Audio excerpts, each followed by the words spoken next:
regardez dans le grenier de votre famille. Vous y trouverez très probablement un vieux fusil de chasse ou une bicyclette noire couverte de poussière. Pendant près d'un siècle, une seule usine a dicté ce que les Français achetaient et utilisaient. 4000 ouvriers travaillaient jour et nuit sur le cours Foriel à Saint-Étienne. Ils expédiaient des millions de catalogues, touchant chaque ferme et chaque village du pays. La manufacture française d'armes et de cycles contrôlait un empire logistique absolu. Puis, subitement, le silence. Les immenses portes se sont verrouillées. Les ateliers gigantesques ont été vidés de leur acier. Les travailleurs ont fini par vendre leurs propres machines sur le trottoir pour survivre. Comment la plus grande machine de vente de France a-t-elle pu disparaître aussi brutalement? Chapitre 1. La vision à Saint-Étienne et le catalogue qui a tout changé. L'année 1885 s'ouvre sur une ville étouffée par la fumée du charbon. La ville de Saint-Étienne respire au rythme de l'industrie lourde et de l'acier en fusion. Les cheminées des usines crachent un nuage noir continu qui couvre les toits. Les marteaux-pilons résonnent jour et nuit le long de la rivière Furence. C'est l'arsenal incontesté de la France. Une capitale ouvrière brute où des milliers de forgerons, d'armuriers et de mécaniciens façonnent le métal avec une précision redoutable. Dans ce vacarme assourdissant, un jeune homme de 23 ans arrive avec une idée singulière. Il s'appelle Étienne Mimard. Il vient de Sens, dans l'Yonne. Il possède peu de capitaux, mais il observe attentivement son époque. Il regarde comment le commerce traditionnel fonctionne, et il trouve ce système totalement archaïque. À cette époque, la vente obéit à des règles strictes. Un paysan isolé au centre de la France cherche un fusil de chasse ou un outil spécifique. Il doit se rendre au bourg le plus proche. Il entre dans la boutique du quincaillier local. Le commerçant fixe le prix qu'il veut. La concurrence n'existe presque pas dans les zones rurales. Le prix de l'objet grimpe de façon irrationnelle à chaque intermédiaire. Le fabricant vend d'abord au grossiste. Le grossiste cède la marchandise au voyageur de commerce. Le voyageur vend au détaillant. Et le détaillant impose finalement sa marge au client final. Mimard voit cette longue chaîne inefficace. Il décide de la détruire complètement. Il rencontre bientôt Pierre Blachon. Blachon possède de l'expérience, de l'argent et connaît parfaitement l'armurerie stéphanoise.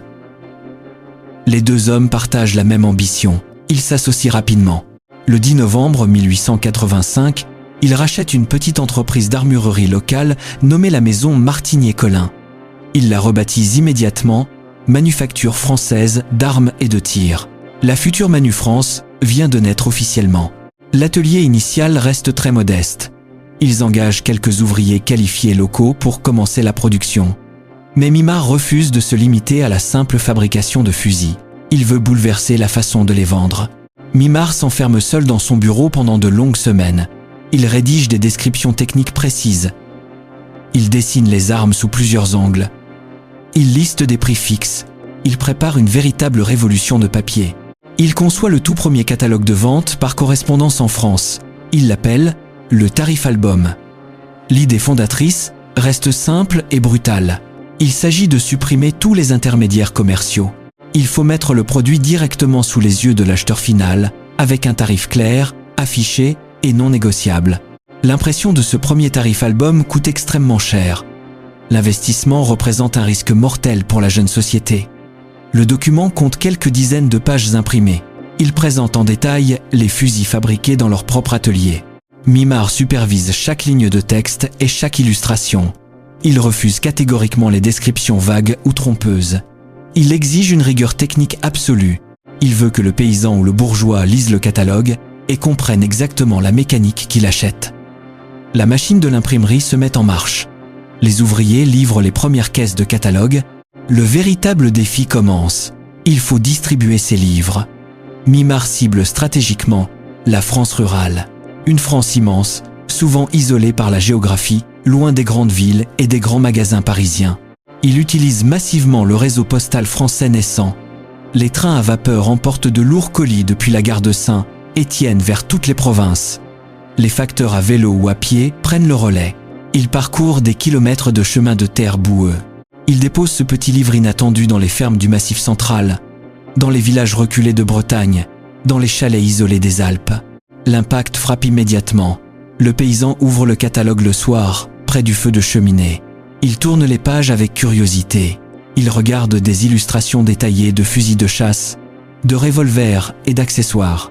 Il découvre un prix nettement inférieur à celui de son quincaillier local. Il lit les garanties solides offertes par la manufacture stéphanoise. Le pouvoir change soudain de camp. Le client obtient le choix. Le client accède à l'information. S'il décide de commander, il remplit simplement un bon détachable. Il marche jusqu'au bureau de poste, il envoie un mandat postal et il attend tranquillement la livraison par les chemins de fer. Assin, Étienne, Mimard et Blachon patientent dans l'angoisse. Les premiers jours restent silencieux, puis le premier courrier arrive. Une lettre, puis 5 autres, puis 50 d'un coup. Les mandats postaux commencent à s'accumuler sur le bureau de Mimard. Les commandes affluent de toute la France. Des lettres arrivent de petits villages dont les fondateurs ignoraient même l'existence. Le succès se révèle fulgurant et dépasse toutes leurs prévisions. L'atelier stéphanois tourne soudainement à plein régime pour honorer ces commandes inattendues. Les ouvriers fabriquent, assemblent, emballent et expédient sans relâche. La poste de Saint, Étienne doit modifier son organisation. Le volume quotidien de courriers sortant et entrant de la manufacture explose littéralement. L'entreprise cesse d'être un petit atelier d'armurerie. Elle devient le point de départ d'une machine logistique totalement inédite en Europe. Mimard comprend la portée de son invention.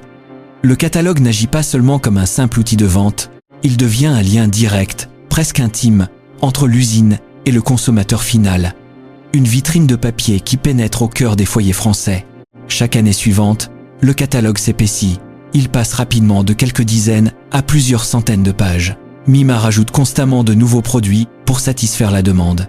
Des munitions spécifiques, des articles de pêche complets, des outils agricoles et bientôt les premiers vélocipèdes.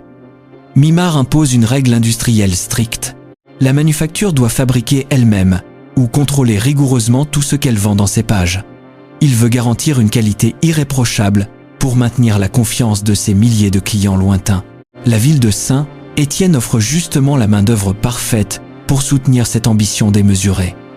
Les mécaniciens stéphanois savent tout usiner, tout assembler, tout réparer.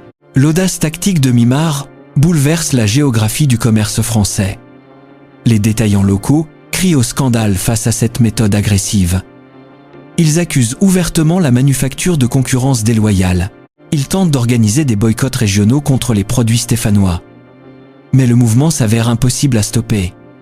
Le consommateur provincial a voté avec son portefeuille.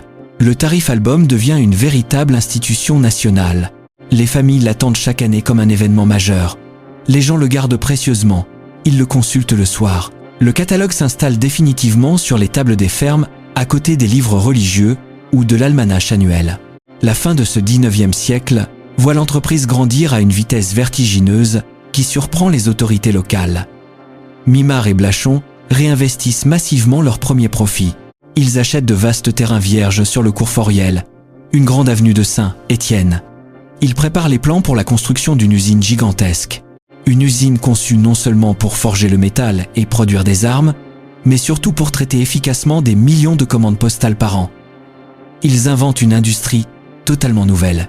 Ils marient la précision ancestrale de la mécanique stéphanoise à la puissance moderne de la logistique ferroviaire et postale. Leur triomphe repose sur une obsession maladive de l'efficacité opérationnelle. Étienne Mimard calcule absolument tout.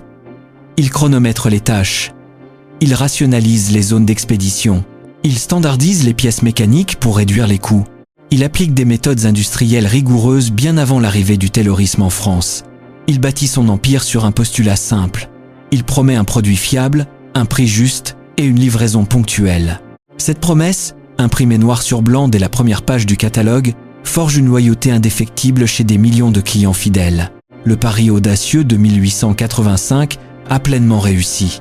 La petite association entre un jeune visionnaire ambitieux et un armurier expérimenté a accouché d'un véritable colosse économique. La manufacture française d'armes et de tirs règne désormais en maître absolu sur le marché naissant de la vente directe. Elle a contourné toutes les règles commerciales établies par les générations précédentes. Elle a connecté directement le marteau du forgeron stéphanois à la porte du paysan français. C'est le triomphe total de la vision d'Étienne Mimard. Les fondations de l'Empire sont solides, prêtes à accueillir les innovations qui définiront le siècle suivant.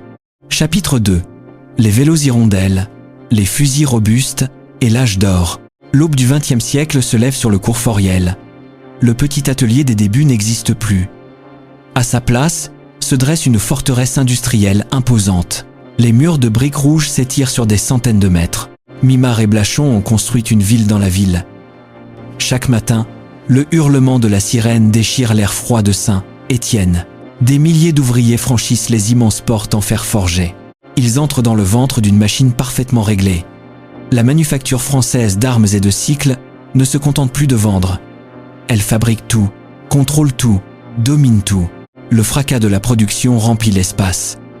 Les wagons de charbon et d'acier brut entrent d'un côté du gigantesque complexe.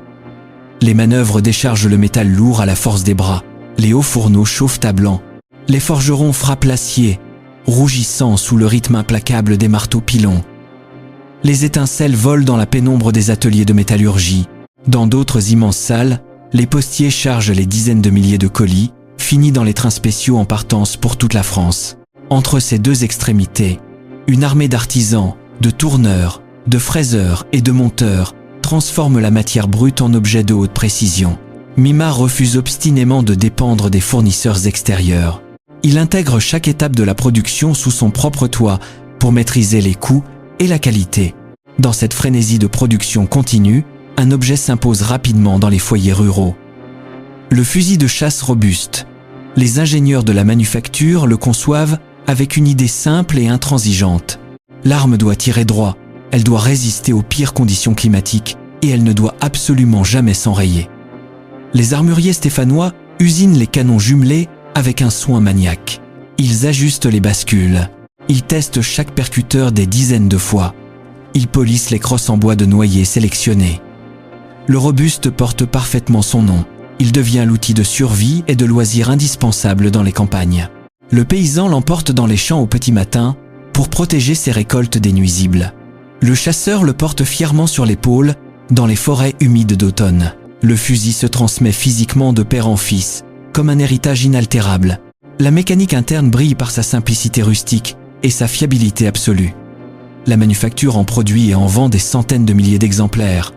Les concurrents français et étrangers tentent de le copier. Ils démontent les fusils, étudient les pièces, essaient de reproduire le mécanisme. Ils échouent tous à égaler le rapport qualité-prix de Manufrance. Le robuste devient une véritable icône culturelle, un symbole tangible de la solidité provinciale française. Mais Mimard comprend rapidement que l'avenir industriel ne repose pas uniquement sur la poudre à canon et le plomb. Le monde autour d'eux commence à bouger plus vite. Les distances s'allongent. Les gens veulent se déplacer autrement, sans dépendre du cheval.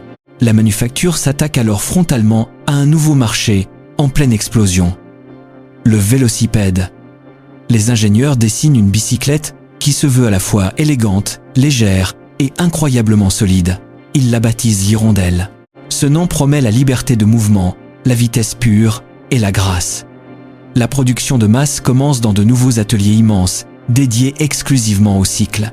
Les machines cintrent les tubes d'acier à froid. Les soudeurs assemblent les cadres sous des arcs électriques aveuglants.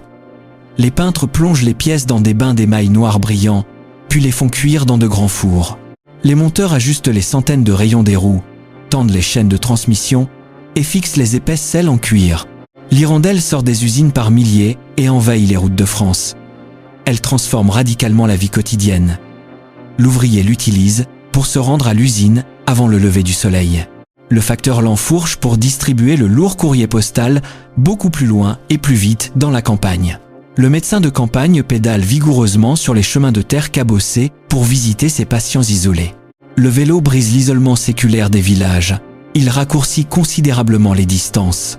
La bicyclette stéphanoise devient le moteur silencieux d'une révolution sociale majeure. Les ventes explosent mois après mois.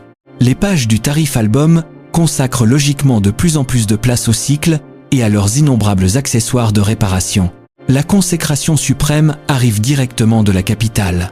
La préfecture de police de Paris cherche un moyen urgent de rendre ses agents beaucoup plus mobiles. Les rues de la capitale s'étendent rapidement, la criminalité évolue, les malfaiteurs fuient plus vite, les policiers à pied s'épuisent et perdent en efficacité. Les autorités parisiennes testent plusieurs modèles de bicyclettes concurrentes sur les pavés parisiens. Elles choisissent finalement l'Hirondelle pour sa robustesse mécanique inégalée. Les agents reçoivent leur vélo noir estampillé Manu France. Ils patrouillent dans les rues, leurs pèlerines flottant au vent derrière eux. Les Parisiens les surnomment immédiatement les Hirondelles. L'image frappe les esprits dans tout le pays. Voir la police de la capitale rouler quotidiennement sur des vélos stéphanois constitue la meilleure publicité imaginable. Manu France valide sa supériorité technique aux yeux de la nation entière. Mimar ne se repose pas un seul instant sur ses lauriers. Il pousse ses ingénieurs à innover continuellement. La concurrence s'organise et tente de rattraper son retard technologique. Il faut conserver une longueur d'avance décisive. Les routes de France comportent de nombreuses collines et des montagnes escarpées. Pédaler en montée reste une épreuve physique extrêmement épuisante pour l'utilisateur moyen. Les ingénieurs de la manufacture travaillent en secret dans leur bureau d'études sur une solution mécanique inédite. Ils développent un système de changement de vitesse totalement révolutionnaire pour l'époque. Le climax absolu de cette période dorée survient avec le lancement officiel de l'Hirondelle Rétro-Direct. Ce mécanisme ingénieux logé dans le moyeu arrière permet aux cyclistes de changer de développement simplement en pédalant en arrière. L'innovation stupéfie le public et la presse spécialisée. Le cycliste aborde une côte difficile. Il cesse de pédaler vers l'avant. Il tourne les pédales vers l'arrière en douceur. La chaîne s'engage immédiatement sur un deuxième pignon beaucoup plus grand. L'effort diminue instantanément. La bicyclette grimpe la colline avec une facilité déconcertante pour l'époque. Cette invention majeure marque l'apogée technologique de l'entreprise. La présentation détaillée de ce modèle dans le catalogue annuel provoque une véritable onde de choc commercial. Les commandes affluent par dizaines de milliers dans les bureaux de poste stéphanois. Les usines du cours Foriel tournent jour et nuit, 7 jours sur 7. Les cheminées crachent plus de fumée noire que jamais. La manufacture embauche massivement des centaines d'ouvriers supplémentaires pour répondre à cette demande frénétique. L'argent coule à flot dans les caisses de l'entreprise. Manu France n'est plus seulement une entreprise prospère locale. Elle incarne le miracle industriel français dans sa forme la plus pure. Ses produits se trouvent physiquement dans chaque foyer. Son catalogue épais trône sur chaque table de salle à manger. Ses vélos roulent sur chaque route goudronnée ou empierrée. Ses fusils tirent dans chaque bosquet. Mimar regarde son empire tentaculaire depuis les hautes fenêtres de son bureau de direction. L'entreprise domine le marché national. Elle fixe les règles du commerce. Elle écrase la concurrence par la force colossale de son organisation et l'ingéniosité brillante de ses mécaniciens. L'âge d'or s'installe confortablement sur les rives de la rivière Furence. Rien ne semble pouvoir ébranler ces immenses murs de briques rouges. La gigantesque machine stéphanoise paraît invincible, éternelle, programmée pour dominer le siècle qui s'ouvre devant elle. Chapitre 3. L'Empire en vase clos et la poigne de fer d'Étienne Mimar. Le cours Foriel abrite désormais une forteresse impénétrable. Étienne Mimar refuse catégoriquement la dépendance. Il déteste l'idée qu'un fournisseur externe, une grève des transports ou une pénurie de charbon puisse ralentir sa machine de guerre. Il prend alors une décision radicale. La manufacture française d'armes et de cycles doit tout produire par elle-même. L'usine se transforme rapidement en une ville souveraine.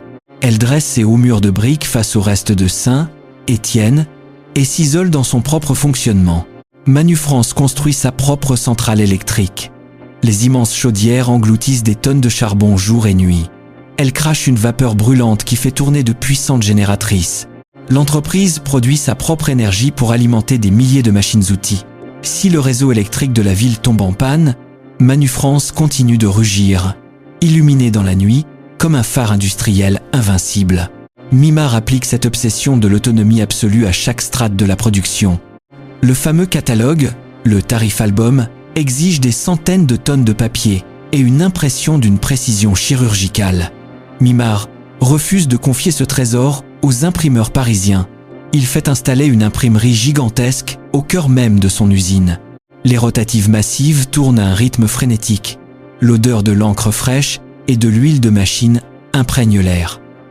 Les ouvriers relient les catalogues par millions.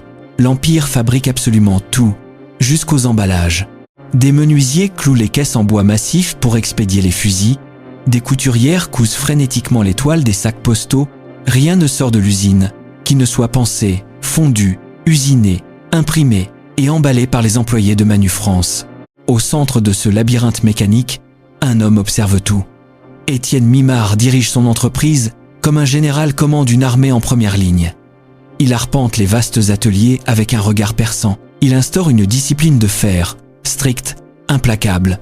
Les règles de conduite sont affichées en grand sur chaque mur et appliquées sans la moindre pitié. Le silence absolu est exigé sur les chaînes de montage. Les ouvriers n'ont strictement pas le droit de parler entre eux pendant les heures de travail. Le fracas du métal couvre tout, mais les bouches doivent rester fermées. Des dizaines de contremaîtres patrouillent dans les allées. Ils surveillent chaque geste, chaque regard. Ils notent les retards à la minute près. Le travailleur qui lève la tête, qui laisse tomber un outil ou qui ralentit la cadence de la chaîne risque une retenue sur salaire immédiate. Le temps de passage aux toilettes est chronométré. La porte de l'usine ferme à l'heure exacte. L'ouvrier qui arrive avec une seule minute de retard trouve la grille verrouillée et perd sa journée de salaire. La rigueur militaire écrase toute spontanéité.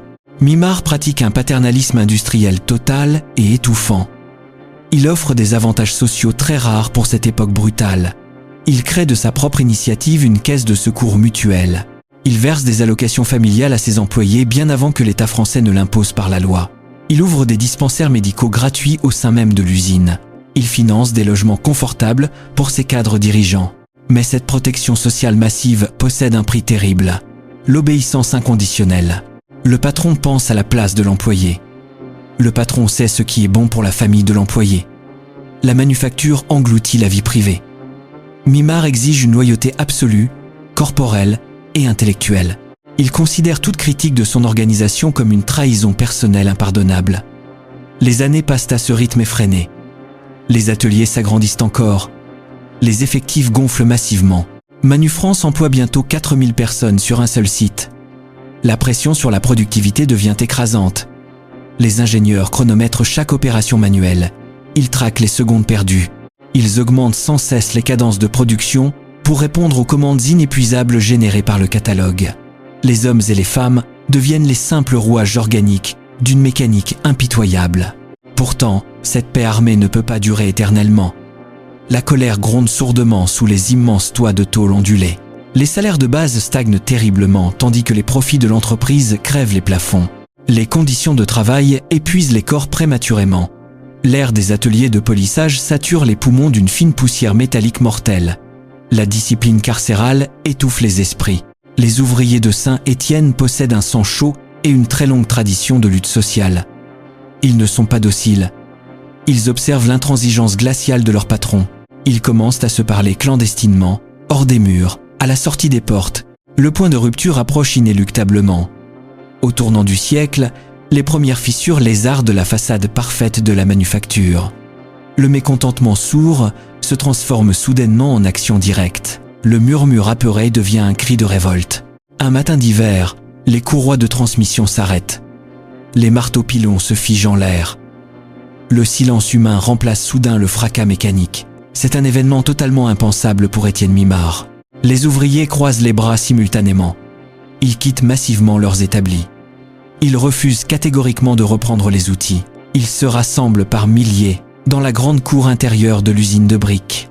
Ils exigent des augmentations de salaires immédiates et la fin de la surveillance militaire permanente. La première grande grève frappe Manufrance de plein fouet. Mimard réagit depuis son bureau de direction avec une incompréhension totale, suivie d'une fureur destructrice.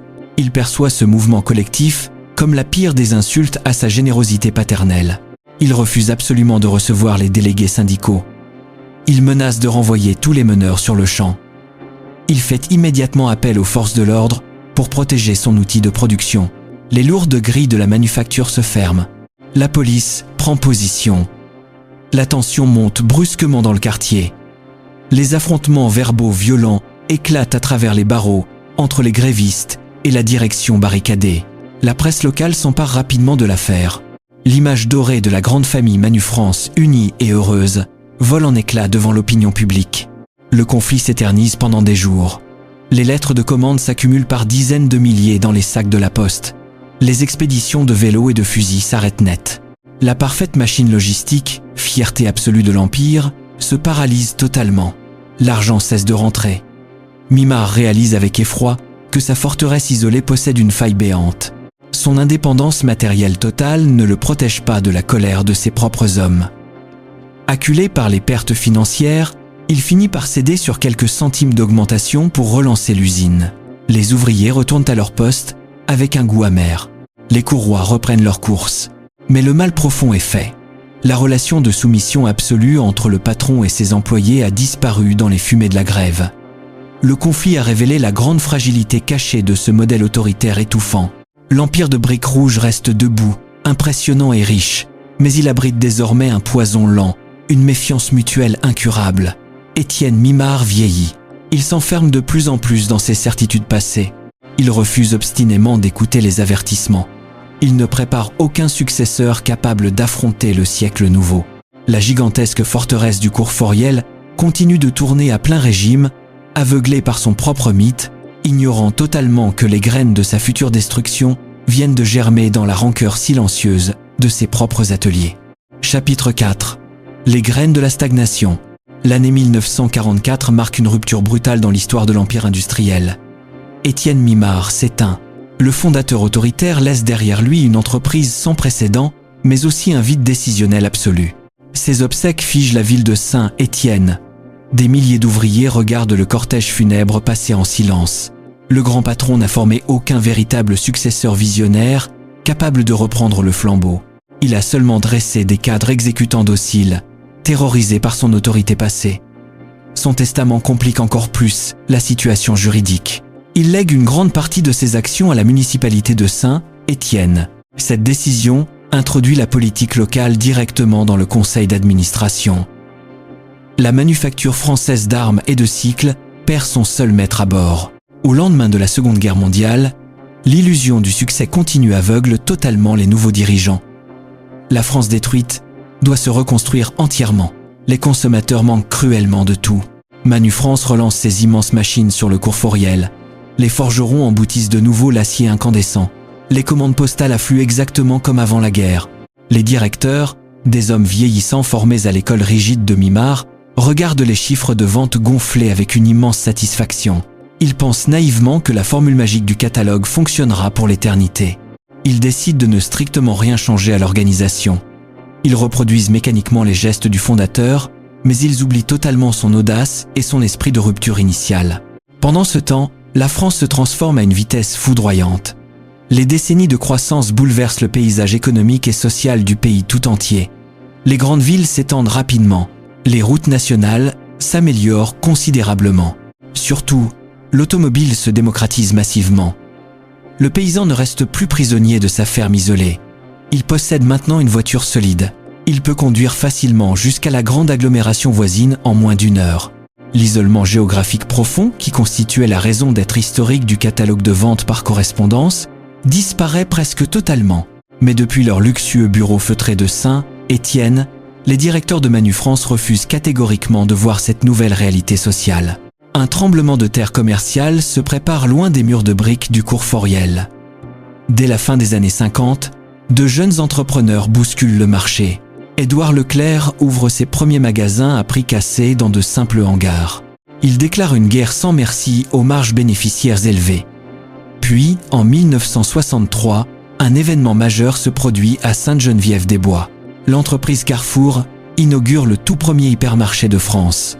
Le nouveau concept détruit toutes les règles de vente séculaire. Un bâtiment immense construit de plain-pied. Des milliers de mètres carrés de surface de vente ininterrompue. Un parking géant en asphalte pour accueillir les automobiles des familles. Surtout, les fondateurs imposent le libre-service total. Le client prend un chariot métallique à l'entrée. Il circule lui-même librement dans des allées larges, lumineuses et remplies de marchandises. Il choisit directement ses produits sur les étagères. Il paie le tout rapidement à la sortie face à des rangées de caisses enregistreuses modernes. Ce nouveau modèle économique offre des prix imbattables grâce à des volumes d'achats colossaux et des frais de personnel considérablement réduits. Les familles françaises adoptent massivement cette nouvelle façon de consommer. Elles y trouvent une forme de modernité grisante et d'abondance financière. Face à cette révolution commerciale agressive, le réseau de distribution de Manu France devient subitement archaïque et poussif. L'entreprise stéphanoise possède toujours de nombreuses succursales physiques dans les grandes villes de province. Mais ces magasins ressemblaient étrangement à des musées silencieux ou à des agences bancaires austères. Le client pousse la lourde porte vitrée. Il doit attendre patiemment devant un très long comptoir en bois massif verni. Il demande un article spécifique à un vendeur habillé en blouse grise stricte. Le vendeur disparaît lentement dans une arrière-boutique sombre et poussiéreuse pour chercher la boîte correspondante. Le processus de vente reste d'une lenteur exaspérante, intimidant pour les classes populaires et terriblement dépassé par le rythme frénétique de l'époque. La dépendance vitale au catalogue devient également un piège financier mortel. Le célèbre tarif album coûte désormais une véritable fortune à imprimer, à relier et à expédier par les services postaux. Le livre pèse allègrement plus d'1 kilogramme. Il contient des centaines de pages très denses. Sa conception rigide exige de longs mois de préparation minutieuse. Une fois les prix fixés et imprimés sur le papier, la direction ne peut plus les modifier pendant une année civile entière. Les nouveaux hypermarchés concurrents, eux, changent leurs étiquettes de prix en carton tous les matins pour écraser la concurrence locale. Manufrance se retrouve totalement prisonnière de son propre chef-d'œuvre de papier glacé. L'inflation galopante des années 70 ronge impitoyablement les marges bénéficiaires de l'entreprise stéphanoise. L'énorme machine industrielle se révèle dramatiquement incapable d'ajuster ses tarifs assez rapidement face aux secousses de l'économie mondiale. Les réunions du conseil d'administration sur le cours Foriel prennent des allures de véritables cérémonies funèbres interminables. Les grands directeurs se rassemblent régulièrement autour de l'immense table en chêne massif. Ils portent des costumes sombres coupés à l'ancienne. Ils ont les cheveux gris et le visage fermé. Ils étudient anxieusement les rapports de vente mensuels qui commencent à stagner dangereusement, puis à s'effondrer. Quelques jeunes cadres audacieux tentent courageusement de tirer la sonnette d'alarme avant le désastre. Ils posent sur la table des analyses détaillées sur l'explosion foudroyante de la grande distribution. Ils proposent d'adopter d'urgence le libre-service dans toutes les succursales du pays. Ils suggèrent d'alléger considérablement le catalogue pour réduire les coûts. Ils demandent de sacrifier les marges historiques et de baisser les prix de vente pour affronter les hypermarchés naissants sur leur propre terrain. La réaction des vieux dirigeants tombe comme un coup près. Ils balayent ces propositions d'un revers de main empli de mépris. Ils considèrent les nouveaux hypermarchés comme de vulgaires entrepôts froids et sans aucune âme. Ils affirment avec une arrogance aveugle et pathétique que le consommateur français préférera toujours l'ingénierie exceptionnelle et le service traditionnel de la prestigieuse manufacture stéphanoise. Ils prononcent des phrases fatales qui scellent le destin de l'entreprise. Manufrance ne s'abaissera jamais à vendre ses fusils de précision ou ses bicyclettes élégantes dans des chariots en fil de fer. Il s'enferme définitivement dans une citadelle de certitude bourgeoise d'un autre temps. Il croit très fermement que le simple prestige de la marque suffira à repousser les assauts de la concurrence. Ce refus catégorique d'évoluer se transforme en une véritable doctrine d'entreprise mortifère. Les directeurs ferment physiquement et symboliquement les lourdes portes capitonnées de la salle du conseil. Ils rejettent en bloc toutes les idées de modernisation structurelle. Ils ordonnent de maintenir les anciens prix élevés. Ils exigent de conserver l'architecture intimidante des succursales traditionnelles. Ils commandent le lancement de l'impression du prochain catalogue annuel avec la même pagination monumentale et les mêmes processus obsolètes. Ils condamnent ainsi de leurs propres mains leur formidable machine logistique à tourner irrémédiablement à vide. À l'extérieur des murs de l'usine, le monde de la consommation accélère brutalement. Les immenses parkings des hypermarchés se remplissent de voitures familiales tous les samedis matins. Les chariots métalliques s'entrechoquent dans un joyeux vacarme. Les caisses enregistreuses crachent des kilomètres de tickets de caisse. Les Français découvrent le plaisir de consommer beaucoup, très vite et beaucoup moins cher. Sur le cours Foriel, les grandes cheminées de briques rouges de Manufrance fument toujours fièrement vers le ciel, mais le cœur n'y est absolument plus. Les immenses entrepôts de la manufacture commencent silencieusement à stocker des dizaines de milliers de produits invendus. Les ouvriers qualifiés continuent d'assembler des bicyclettes parfaites avec passion, mais de moins en moins de trains postaux viennent chercher les colis sur les quais d'expédition. Les dirigeants ont planté les graines de la stagnation avec une obstination suicidaire fascinante. L'empire stéphanois ne le sait pas encore, mais il vient tout juste de rater le virage économique le plus important du siècle. La chute libre de la plus grande machine de vente française peut désormais commencer. Chapitre 5. Le choc mondial et les machines à bas prix. Les années 70 s'abattent sur l'industrie française comme un ouragan imprévisible. Le monde s'ouvre brusquement et les frontières commerciales tombent une à une. Les immenses navires cargo commencent à traverser les océans chargés de marchandises nouvelles. L'Asie, et particulièrement le Japon, s'éveille avec une faim industrielle insatiable. Les usines asiatiques produisent massivement, rapidement, et surtout à des coûts défiant toute concurrence européenne. Cette vague mondiale frappe violemment les murs de briques rouges de Manufrance sur le cours Foriel. Le choc se révèle brutal, frontal et totalement dévastateur. La manufacture stéphanoise a bâti sa légende sur la robustesse éternelle. Un vélo hirondelle ou une machine à coudre Omnia se transmettait de génération en génération. Mais le nouveau consommateur des années 70 change radicalement de mentalité. Il ne cherche plus l'objet indestructible pour la vie entière. Il veut la nouveauté immédiate, le design moderne, les couleurs vives et le prix le plus bas possible. Les conteneurs asiatiques déchargent des milliers de bicyclettes légères dans les ports européens. Ces vélos coûtent 2 à 3 fois moins cher que la célèbre hirondelle. Ils possèdent des dérailleurs modernes, des cadres profilés et envahissent instantanément les rayons des hypermarchés. Dans les grandes succursales de la manufacture, le contraste devient extrêmement cruel. Le client observe la lourde bicyclette stéphanoise noire, majestueuse, mais terriblement dépassée. Il regarde l'étiquette de prix devenue prohibitif, puis il tourne les talons et achète le modèle étranger dans l'hypermarché voisin. Le même désastre frappe de plein fouet le département des machines à coudre. Les ingénieurs japonais inondent le marché mondial avec des machines compactes, électriques, bardées d'options électroniques et emballées dans des plastiques colorés. La machine Omnia de Manufrance, bloc de fonte noire quasi indestructible, paraît soudainement appartenir au siècle précédent. Les mères de famille refusent désormais de s'encombrer de ce meuble pesant. Elles choisissent la légèreté et le prix cassé. La direction stéphanoise réagit avec sa lenteur habituelle. Englués dans leur arrogance historique, les dirigeants refusent d'abord d'admettre la réalité glaciale des chiffres.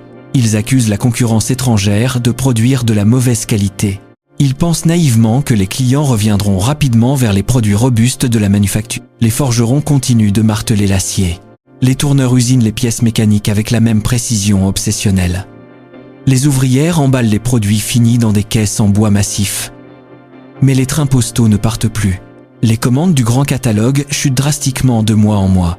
Les conséquences physiques de cet aveuglement mortel s'accumulent silencieusement dans les entrailles de l'immense usine. Les grands halls de stockage se remplissent à une vitesse alarmante. Les chariots élévateurs entassent les boîtes de fusils, les cadres de vélos et les pièces détachées jusqu'au plafond de tôle. L'entreprise commence à manquer physiquement d'espace pour ranger ses propres invendus.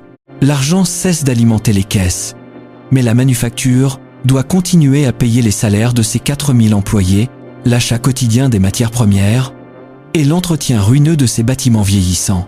Le piège financier se referme impitoyablement sur le cours Foriel. Pour tenter de sauver les apparences, la direction lance des campagnes promotionnelles totalement désespérées. Elle imprime des catalogues spéciaux avec quelques réductions timides. Elle tente d'introduire des produits moins chers achetés à l'extérieur pour combler les trous. Mais cette stratégie brouille complètement l'image prestigieuse de l'entreprise. Le client traditionnel de Manufrance ne comprend plus cette politique commerciale floue. Le célèbre tarif album perd son statut de bible incontesté de la qualité française. Les pertes financières commencent à creuser un trou béant dans la trésorerie de l'entreprise.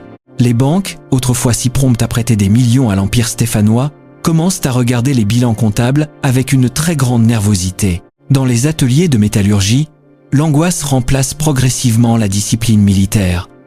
Les ouvriers voient très bien que les lourds stocks ne partent plus. Ils comprennent que leur travail quotidien ne sert qu'à remplir des hangars sombres et silencieux. Les rumeurs de faillite imminente commencent à circuler intensément dans les couloirs bruyants. Les vieux contremaîtres tentent de maintenir la cadence de production, mais la motivation générale s'effondre. Le fracas des machines sonne soudainement faux. L'usine tourne complètement à vide et brûle frénétiquement ses toutes dernières réserves financières. La prestigieuse manufacture stéphanoise, qui dictait ses lois absolues au marché national pendant près d'un siècle, se retrouve réduite à lutter désespérément pour sa simple survie quotidienne. Les réunions de crise s'enchaînent dans la grande salle du conseil d'administration. Les banquiers exigent désormais des garanties réelles avant d'avancer le moindre franc supplémentaire pour payer les salaires. Ils étudient les lignes de crédit avec la froideur clinique des médecins légistes. Le diagnostic financier s'avère totalement catastrophique. Le coût de fabrication d'une seule hirondelle surpasse largement le prix de vente public des modèles concurrents asiatiques. L'équation économique ne fonctionne tout simplement plus. L'entreprise brûle son propre capital, accumulé depuis des décennies, pour maintenir l'illusion pathétique de l'activité.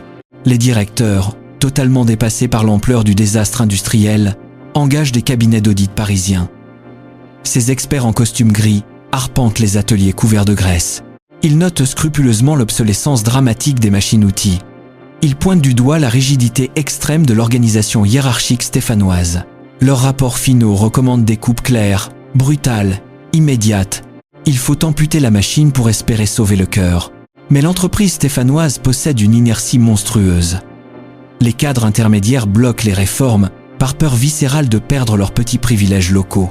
Les vieux ingénieurs refusent catégoriquement de concevoir des produits moins durables, jugeant cette idée fondamentalement contraire à l'honneur de la métallurgie locale. L'usine se paralyse totalement dans des conflits internes interminables, pendant que le monde extérieur continue de tourner à très grande vitesse. L'année 1977 marque un point de non-retour tragique. Le bilan comptable officiel affiche des pertes colossales impossibles à dissimuler au public. Les dirigeants historiques doivent admettre publiquement leur échec, retentissant devant la presse nationale. Ils convoquent le comité d'entreprise dans un climat glacial. Les mots tombent comme des pierres lourdes sur la table. Déficit vertigineux, sureffectif massif, restructuration inévitable. La direction annonce un tout premier plan de licenciement de très grande ampleur. Des centaines d'ouvriers hautement qualifiés reçoivent leurs lettres de congédiement par courrier postal. Des hommes qui ont donné 20 ou 30 ans de leur vie à la manufacture se retrouvent brutalement jetés sur le trottoir du cours Foriel. Le pacte social tacite établi jadis par Étienne Mimard vole définitivement en éclats. Les syndicats se mettent immédiatement en ordre de bataille. La tension sociale grimpe en flèche dans toute la ville ouvrière de Saint-Étienne. Les manifestations de rue commencent à s'organiser méthodiquement. L'empire majestueux de la vente par correspondance se transforme en un immense champ de bataille politique et syndicale. Le géant industriel saigne abondamment, blessé à mort par la mondialisation féroce qu'il a refusé de voir venir, et par ses propres dirigeants qui ont refusé de s'adapter au monde nouveau. Les grandes cheminées de briques rouges crachent une fumée noire, qui ressemble désormais cruellement aux cendres d'une époque définitivement révolue. Les machines à bas prix venues d'Orient ont gagné la guerre commerciale sans même tirer un seul coup de feu. Elles ont utilisé la vitesse, le plastique et l'obsolescence programmée pour détruire le grand bastion de l'acier et de la perpétuité. La grande tragédie ouvrière stéphanoise peut maintenant commencer. Chapitre 6. La colère des ouvriers. Le matin glacé enveloppe la ville de Saint-Étienne. Les lettres de licenciement frappent les boîtes aux lettres des foyers ouvriers avec la violence d'une exécution. Des centaines d'hommes et de femmes lisent les quelques lignes froides tapées à la machine. L'entreprise remercie ses artisans pour leur décennie de loyauté. L'entreprise les jette ensuite brutalement à la rue, sans aucun véritable espoir de retour. Le choc initial dure très peu de temps. La stupeur se transforme presque immédiatement en une fureur incontrôlable. Le sang bouillant de la vieille capitale métallurgique se réveille brusquement. Le lundi suivant, la sirène de l'usine hurle son appel matinal habituel sur le cours Foriel.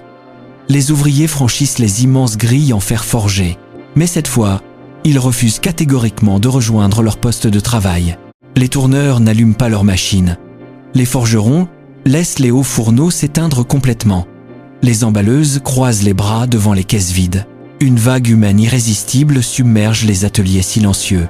Les dirigeants de la manufacture, barricadés dans leurs bureaux vitrés, observent la scène avec une terreur absolue. Le grand mécanisme industriel, réglé avec une précision obsessionnelle depuis l'époque d'Étienne Mimard, s'arrête net en quelques minutes. Les syndicats ouvriers prennent instantanément le contrôle total de la situation. Ils convoquent une assemblée générale immédiate dans la cour d'honneur. Des milliers de voix résonnent contre les murs de briques rouges. La décision tombe, unanime et radicale. Les ouvriers votent l'occupation illimitée de l'usine. Ils repoussent les cadres dirigeants vers la sortie. Ils cadenassent lourdement les grandes portes de l'intérieur. Ils soudent des barres de fer en travers des accès principaux. La citadelle impénétrable du capitalisme stéphanois change soudainement de main. Les travailleurs prennent possession de la forteresse qu'ils ont eux-mêmes bâtie de leurs mains. L'occupation s'organise avec une rigueur militaire fascinante. Les grévistes mettent en place des tours de garde strictes de jour comme de nuit. Ils installent des braseros dans les grandes allées pour combattre le froid mordant de l'hiver stéphanois. Il transforme les luxueux bureaux de la direction en dortoirs improvisés. La ville entière de Saint, Étienne retient son souffle et regarde vers le cours Foriel. La population locale, profondément attachée à son patrimoine industriel, apporte un soutien logistique massif aux occupants. Les commerçants du quartier livrent gratuitement de la nourriture. Les étudiants viennent prêter main forte au piquet de grève. L'usine occupée devient le cœur battant d'une immense rébellion sociale qui dépasse largement les simples murs de la manufacture. Cependant, les semaines passent et la réalité financière frappe durement les familles des grévistes. Les salaires ne tombent plus. Les caisses de solidarité syndicale se vident à une vitesse alarmante. Le froid et la faim menacent de briser la détermination des ouvriers. La direction de l'entreprise, soutenue par les autorités gouvernementales, joue la carte du pourrissement. Elle attend cyniquement que le désespoir chasse les occupants. Face à cette menace mortelle, l'Assemblée générale des travailleurs prend une décision historique, illégale et totalement désespérée. Puisque l'entreprise refuse de payer le fruit de leur labeur, les ouvriers décident de se payer eux-mêmes. Un commando d'ouvriers force les lourdes portes métalliques des immenses entrepôts de stockage. Ils découvrent des montagnes de marchandises invendues qui prennent la poussière dans l'obscurité. Des dizaines de milliers de bicyclettes hirondelles parfaitement emballées. Des piles gigantesques de machines à coudre Omnia. Des râteliers entiers de fusils de chasse robustes. Les grévistes organisent rapidement une chaîne humaine gigantesque.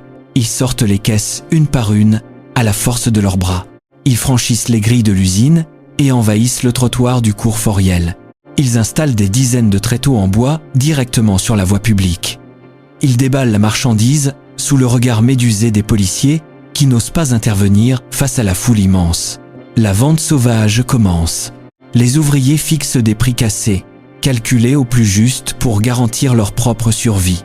La nouvelle de cette braderie exceptionnelle se propage comme une traînée de poudre dans toute la région. Des milliers d'habitants affluent vers la manufacture. Ils viennent acheter un vélo ou un fusil de qualité, mais ils viennent surtout accomplir un acte politique de solidarité. Les billets de banque s'entassent dans des boîtes à chaussures tenues par les grévistes. L'argent récolté est immédiatement redistribué de manière égale entre toutes les familles des travailleurs pour payer la nourriture et le chauffage. Cette scène inouïe marque le point culminant de la tragédie de Manufrance.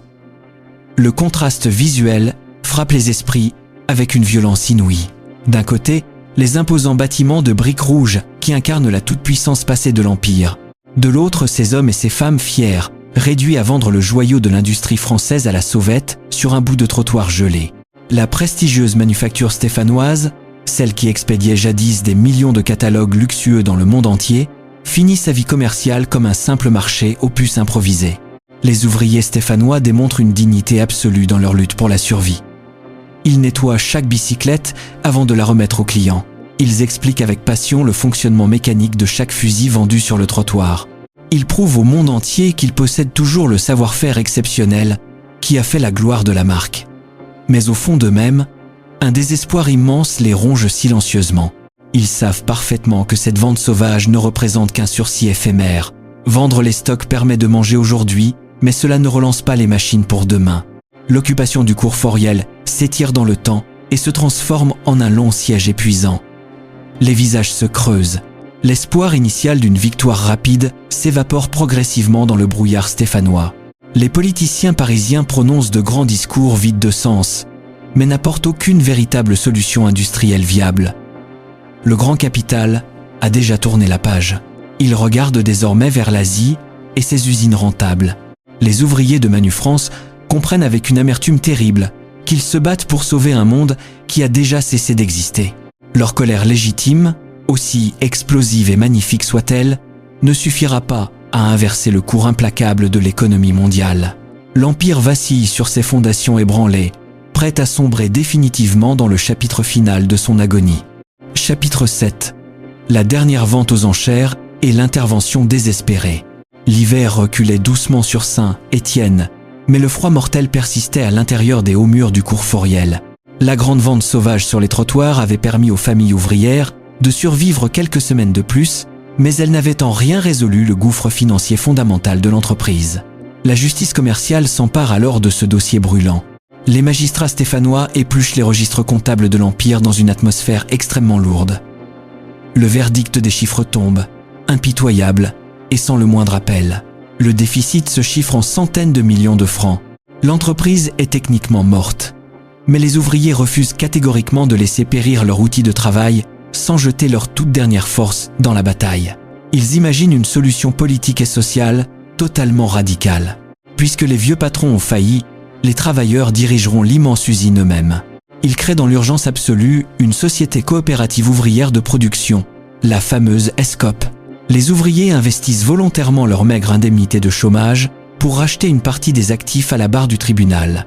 Ils nettoient les ateliers silencieux, remettent les courroies en place, rallument les puissants fours de la métallurgie. L'espoir renaît brièvement dans toute la ville. L'image puissante de ces forgerons et de ces tourneurs qui s'autogèrent fascine la France entière.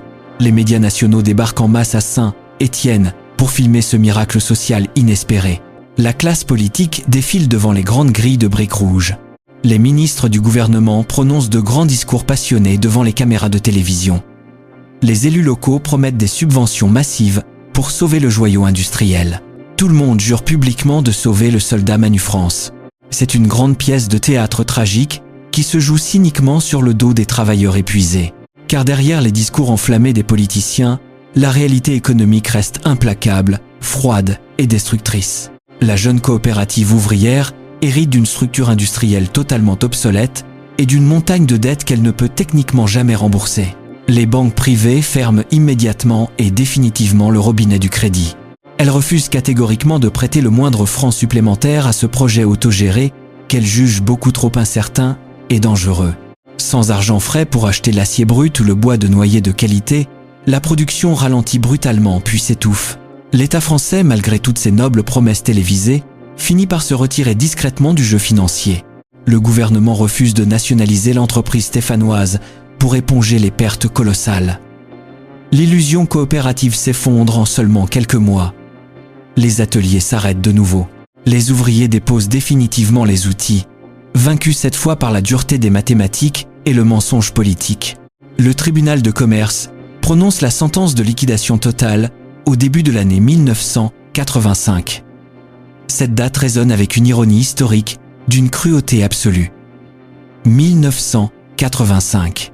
Exactement 100 ans après la création du petit atelier originel par Étienne Mimard et Pierre Blachon, l'année du centenaire glorieux devient officiellement l'année de l'exécution pure et simple. Le juge signe l'arrêt de mort de l'Empire. Les administrateurs judiciaires prennent le contrôle absolu des lieux. Ces liquidateurs méthodiques en costume sombre remplacent instantanément les cadres, les ingénieurs et les ouvriers. Ils n'ont aucun état d'âme. Ils ne voient pas la grande histoire industrielle. Ils ne voient que des actifs à disperser au plus vite pour rembourser une infime fraction des créanciers. Les grandes portes en fer forgé s'ouvrent enfin en grand. Elles laissent entrer une armée de commissaires-priseurs. L'immense forteresse stéphanoise se transforme subitement en la plus grande salle des ventes de France. C'est l'heure du démantèlement final, de la vivisection physique du géant. Les huissiers arpentent à grands pas les couloirs autrefois strictement interdits au public. Ils collent des petites étiquettes blanches numérotées sur absolument tout ce qui possède une valeur marchande. Les puissantes presses hydrauliques qui emboutissaient les cadres profilés des vélos hirondelles. Les tours de haute précision qui ajustaient parfaitement les canons des fameux fusils robustes. Les kilomètres de courroies de transmission. Les énormes stocks de pièces détachées invendues. Tout est minutieusement catalogué, pesé, chiffré. Les ferrailleurs professionnels et les industriels concurrents affluent de toute l'Europe. Ils marchent allègrement dans la graisse accumulée des ateliers. Ils tâtent l'acier froid, évaluent les machines complexes avec l'œil avide et précis des prédateurs rassemblés autour d'un grand cadavre encore tiède. La voix sèche et mécanique du commissaire-priseur résonne durement sous les immenses plafonds de tôle ondulés. Les lots s'enchaînent à une vitesse vertigineuse qui donne le vertige. Le lourd marteau en bois du juge frappe violemment son pupitre. Adjugé, vendu. Chaque coup de marteau détruit physiquement un pan entier de l'histoire stéphanoise. Les ouvriers licenciés se massent silencieusement au fond des salles des ventes ou derrière les grilles extérieures de la cour d'honneur. Ils assistent impuissants à la dislocation méthodique de leur vie professionnelle. Ils regardent des inconnus démonter brutalement leurs propres établis. Ils voient des camions allemands ou italiens embarquer les lourdes machines sur lesquelles ils ont usé leurs mains et détruit leurs poumons pendant 30 ou 40 ans. Le matériel industriel d'exception part très souvent au prix humiliant de la simple ferraille. L'imprimerie géante intégrée, véritable fierté absolue du fondateur Mimard, se voit désossée et vendue en 1000 morceaux. Mais la liquidation judiciaire atteint un sommet d'humiliation tragique, avec la mise aux enchères publiques du patrimoine immatériel de la manufacture. Le tribunal ne vend pas seulement le fer, l'acier et la brique rouge. Il met froidement en vente l'âme même de l'entreprise stéphanoise. Le nom mythique Manufrance, le logo emblématique de la marque, les centaines de brevets techniques exclusifs et surtout l'immense fichier client contenant des millions d'adresses postales sont offerts aux plus offrants. Des investisseurs parisiens fortunés s'arrachent ce trésor marketing inestimable pour des sommes dérisoires. Ils ne rachètent aucune machine-outil, ils ne reprennent aucun employé qualifié, ils n'assument aucun passif social. Ils n'achètent que les 10 lettres du mot Manufrance. Ils savent pertinemment que ce nom évoque encore aujourd'hui une confiance aveugle dans la tête des vieux consommateurs français. Leur objectif commercial reste terriblement simple et cynique.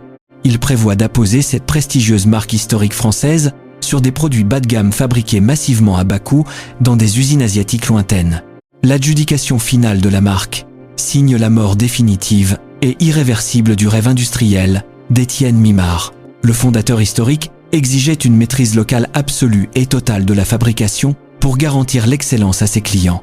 Ses pâles successeurs ont fini par vendre la simple étiquette à des financiers opportunistes qui n'ont très probablement jamais tenu un marteau de leur vie. Les tout derniers camions de déménagement quittent lentement le cours Foriel. Ils laissent derrière eux des centaines de milliers de mètres carrés totalement vides, dépouillés de la moindre vis. Le vent froid de l'hiver balaie la poussière et les vieux papiers dans les immenses cours intérieures, désormais totalement désertes. La grande sirène ouvrière s'est tue pour toujours. L'entreprise colossale qui équipait fidèlement toutes les familles de France du nord au sud a brutalement cessé d'exister. La justice commerciale classe le lourd dossier dans ses archives. La grande saignée industrielle est officiellement terminée. Chapitre 8. L'héritage en ruine et la leçon du cours Foriel. Le silence s'abat brutalement sur le cours Foriel. Un silence lourd, profond, totalement anormal pour cette partie de la ville. Depuis près d'un siècle, les habitants du quartier vivaient au rythme frénétique de la manufacture. Le fracas sourd des marteaux-pilons faisait vibrer les vitres des appartements voisins jour et nuit. Les lourds camions de livraison faisaient trembler le macadam. Des milliers de voix ouvrières résonnaient chaque matin aux portes de l'usine. Soudainement, tout s'arrête. La grande sirène métallique, celle qui rythmait la vie de plusieurs générations de Stéphanois, ne hurle plus à l'aube. Les lourdes chaînes cadenassent définitivement les immenses portes en fer forgé. L'entreprise est morte, et avec elle, le cœur battant de la ville cesse de pomper le sang de l'industrie. La chute de Manufrance provoque une onde de choc sismique à travers toute la région stéphanoise. L'impact dépasse largement la simple perte financière d'une entreprise privée. 4000 emplois directs disparaissent instantanément. Des milliers d'emplois indirects s'évaporent dans la foulée. Les petits sous-traitants locaux, les artisans fournisseurs, les commerçants du quartier, tous sombrent avec le navire amiral. La ville de Saint-Étienne, jadis fière, capitale de la mécanique de précision et fleuron de l'industrie française, encaisse un coup psychologique dévastateur. Le chômage de masse explose. Des familles entières, où le père, le grand-père et parfois le fils travaillaient sous le même toit de briques rouges, se retrouvent brutalement privés de tout revenu et de toute identité sociale. Les anciens ouvriers errent dans les rues de la ville avec un sentiment de trahison insoutenable. Ils possèdent des mains en or, capables de forger l'acier le plus dur ou d'assembler les mécanismes les plus complexes. Mais le monde moderne des années 80 ne veut plus de leurs talents artisanaux. Le marché exige désormais des opérateurs de machines à commande numérique ou des magasiniers pour remplir les rayons des hypermarchés de banlieue. Beaucoup de ces anciens métallurgistes ne retrouveront jamais de travail fixe. Ils finissent leur vie professionnelle dans l'amertume, hantés par le souvenir de l'âge d'or où le monde entier achetait leurs fusils et leurs bicyclettes. Pendant de longues années, l'immense forteresse du cours Foriel reste totalement à l'abandon. La nature reprend lentement ses droits sur le grand complexe industriel mort. Les mauvaises herbes purcent l'asphalte des immenses cours intérieurs. La pluie s'infiltre par les verrières brisées des ateliers d'usinage. La rouille attaque férocement les charpentes métalliques centenaires. Les rongeurs envahissent les anciens bureaux de direction luxueux où les vieux administrateurs prenaient jadis des décisions catastrophiques. Le bâtiment gigantesque se transforme en un cadavre urbain effrayant. Il se dresse au milieu de la ville comme une immense pierre tombale dédiée à l'aveuglement capitaliste. Les jeunes générations de Stéphanois grandissent en regardant cette ruine majestueuse avec un mélange de respect et d'incompréhension totale. La municipalité stéphanoise se retrouve face à un dilemme urbain colossal. Que faire de cette carcasse géante de briques rouges qui s'étend sur des hectares en plein centre-ville? Certains politiciens locaux proposent de tout raser pour construire des logements neufs. Mais détruire la manufacture reviendrait à effacer physiquement la mémoire ouvrière de la ville. Les pelleteuses finissent par intervenir au début des années 90. Elles détruisent les ateliers arrière les plus vétustes, là où les forgerons suaient devant les fours. Mais la façade monumentale, le grand bâtiment administratif historique qui fait face au cours Fauriel, est sauvé in extremis de la démolition. Les ouvriers du bâtiment remplacent alors les métallurgistes. Ils évicèrent l'intérieur du grand bâtiment pour le moderniser totalement. Ils transforment les espaces immenses. Le projet de reconversion prend forme. La ville décide d'installer le nouveau pôle universitaire d'enseignement supérieur, l'école des mines et un grand centre de congrès ultramoderne dans les murs de l'ancienne usine. L'ironie de l'histoire frappe avec une cruauté poétique fascinante. Les immenses halls où l'on stockait autrefois les catalogues de vente par correspondance abritent désormais des bibliothèques universitaires. Les anciens bureaux capitonnés où la direction historique refusait obstinément d'écouter les avertissements sur l'évolution du marché accueillent aujourd'hui des étudiants qui apprennent l'économie moderne, le marketing international et la gestion d'entreprise. La marque Manufrance, quant à elle, connaît un destin fantomatique et dégradant. Vendue aux enchères pour une somme dérisoire, elle passe de main en main pendant plusieurs décennies. Des entrepreneurs tentent de relancer l'impression de quelques catalogues nostalgiques. D'autres utilisent le logo célèbre pour vendre des vêtements ou des articles de loisirs fabriqués en Asie. Le nom mythique perd définitivement son prestige d'origine. Il devient une simple coquille vide, un artifice marketing utilisé pour capter la nostalgie des vieux chasseurs et des anciens cyclistes. L'âme véritable de l'entreprise, celle qui résidait dans le savoir-faire des ouvriers et le bruit des presses hydrauliques, est morte et enterrée depuis 1985. L'histoire de Manufrance laisse une cicatrice indélébile, mais elle livre surtout une leçon stratégique universelle d'une brutalité absolue.